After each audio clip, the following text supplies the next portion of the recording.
Title: At my ex-wife's wedding, she ridiculed my humble life before her elite guests. Then her fiancé saw me and went pale with dread. What followed stunned everyone. Chapter 1.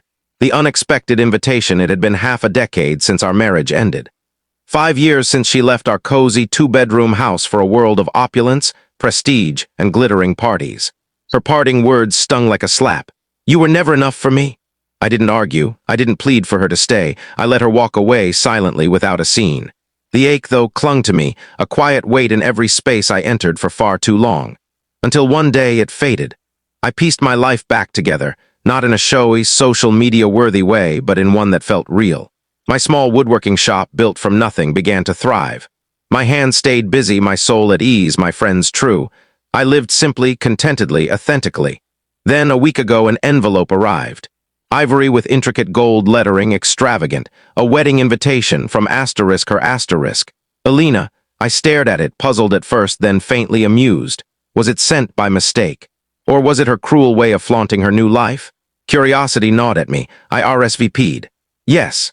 Chapter 2. The grand stage, the venue, was a lavish estate perched on a hill, commanding a view of the city's twinkling lights below. I arrived in worn jeans, sturdy boots, and a button-up shirt, still carrying the faint scent of sawdust from my morning's work. Heads turned. Men in bespoke suits, women in gowns worth more than my rent. They all stared. I felt their scrutiny settle like grit on polished wood. But I stood tall. I wasn't here to dazzle. I was here to watch. From the terrace I heard a burst of laughter, sharp and familiar. There was Alina, wrapped in shimmering silk and smugness. She spotted me through the crowd and beckoned her entourage closer, their wine glasses glinting as they approached. "You actually came," she said, her eyes gleaming with mockery. "Didn't think you'd find a spot to park in a place this refined." Her friends chuckled. "How's life in your little shed? Still patching up chairs for pocket change? Must feel strange to see real sophistication for once." I smiled, unruffled. "Serene, it's quiet, and everything I have I own outright." Their laughter faltered, less certain now. They wanted me to cower, to feel insignificant, but the real shock, it was coming. Because as her groom-to-be stepped in from the side garden, drink in hand, he caught sight of me. And froze. His glass tilted in his grip, his face drained of color, his expression teetering on panic. He went white. Then muttered, "You." The laughter died. Conversations halted. Every gaze turned to me. "Do you two know each other?" Alina asked, her voice tinged with unease. "Yes," her fiancé said softly, eyes locked on me. "More than you could ever guess." Chapter 3. The groom's hidden past asterisk. Alina stared at her fiancé, bewildered. The silence grew thick, pressing down on the room. "Wait, what do you mean you know him?" she demanded, glancing between us. Her fiancé, Nathan, didn't answer immediately. His hand shook as he placed his glass on a nearby table. His mouth opened, but words failed him. I broke the quiet. "Ask him, Alina," I said evenly. "Ask him how we met." "Where did you," she began, then stopped. She turned to Nathan. "What's he talking about? How do you know my ex-husband?" Nathan finally spoke, his voice tight. "It was years ago, before you. I didn't know she was your wife back then." The crowd was riveted now, phones ignored, appetizers forgotten. The band paused mid-song. Alina's face paled, her voice dropped to a murmur. "What did you do?" He hesitated, then said, "We worked together, finance, a big firm downtown. There was a situation, a whistleblower case." He glanced at me. "He was the one who turned us in." Gasps rippled through the guests. A few older attendees exchanged uneasy looks. Alina's voice quivered. "Turned you in for what?" I stepped forward, my tone steady. "Insider trading, fraud. Misappropriation of funds. The company buried it, but I gave the evidence to the authorities. Nathan cut a deal, disappeared, switched careers, cities, even his name." I met his gaze. "Never thought I'd see you again." Imagine my shock when I opened that invitation. Alina staggered back as if struck.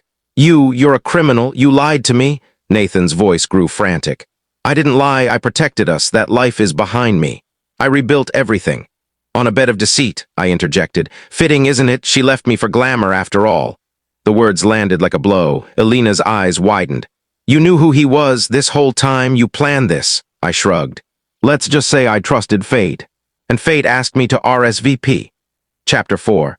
Broken promises, exposed truths. The silence in the venue was suffocating now, broken only by the faint rustle of leaves and the uneasy shuffling of stunned guests.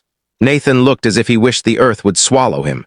Alina, clutching a marble column for balance, turned her fury on him like a sharpened blade.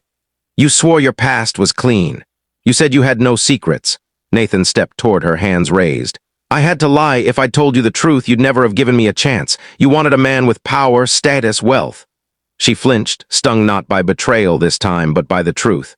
It was true, she had chosen him for the image, the envy, the likes, and now it was unraveling before the very crowd she'd sought to impress. You called him pathetic, one of her bridesmaids muttered, nodding toward me. Said he lived in a hovel, said he'd never recover from losing you. Another guest, an older man in a sharp suit, spoke up. Nathan, is this why you vanished from the firm? There were rumors, an SEC investigation. But no one knew who. Nathan's silence confirmed it all. I looked at Alina, her makeup smudging, her confidence crumbling. You ridiculed me, I said, my voice low but clear. In front of everyone, called my life insignificant. But here's the difference. I turned to the crowd. My life is modest, yes, but it's honest. I create with my hands, not steal through schemes. I wake up with peace, not lies. And when people meet me, they don't question what's hidden behind my handshake. A murmur spread through the guests. Someone clapped, then stopped, self-conscious, but the tide had turned. Alina was no longer the glowing bride. She was laid bare. Nathan tried one last time to salvage control. This changes nothing. We still love each other. We can explain. But Alina stepped back, shaking her head. I gave up everything for this wedding, she whispered. For you. For this perfect picture. She glanced around, at the whispering bridesmaids, the guests slipping away, the camera crew packing up. And you gave me ruin, she said, her voice breaking. Then she turned to me, eyes red but steady. Did you come just to ruin me? I met her gaze. No, you managed that on your own. I just came to watch it unfold. Chapter 5. The bride leaves alone, gasps turn to whispers, whispers to murmurs, murmurs to judgment. Alina stood at the heart of it all, no longer the radiant bride, but the centerpiece of a scandal unraveling live. Her bridesmaids drifted away one by one, the same women who had mocked me now guarding their own reputations. Nathan stood rooted, sweat glistening on his brow, his tailored suit useless against the fear in his eyes. We can fix this, he begged, grabbing Alina's wrist. She yanked it free as if his touch scorched her. No, you're not pulling me into your mess. The event manager approached, hesitant.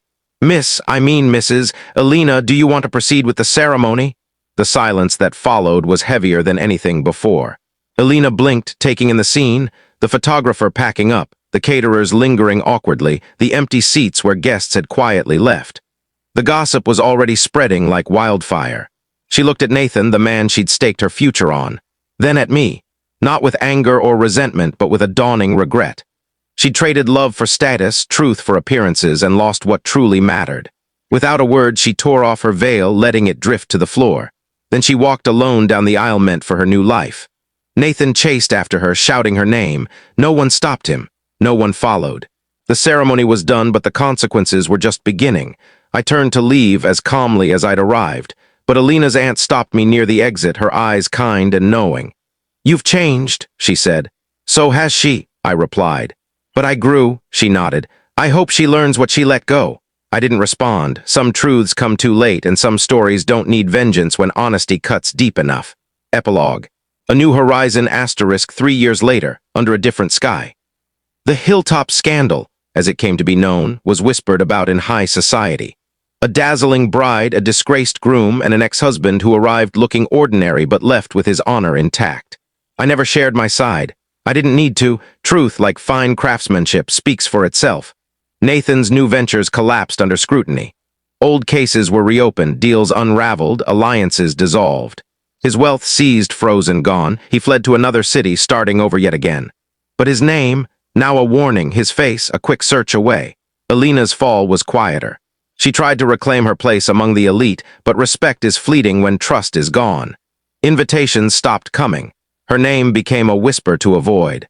She launched a podcast, Finding Myself, but it fizzled after 2 episodes. Rumor had it she moved back with her parents, then to a modest apartment on the city's outskirts.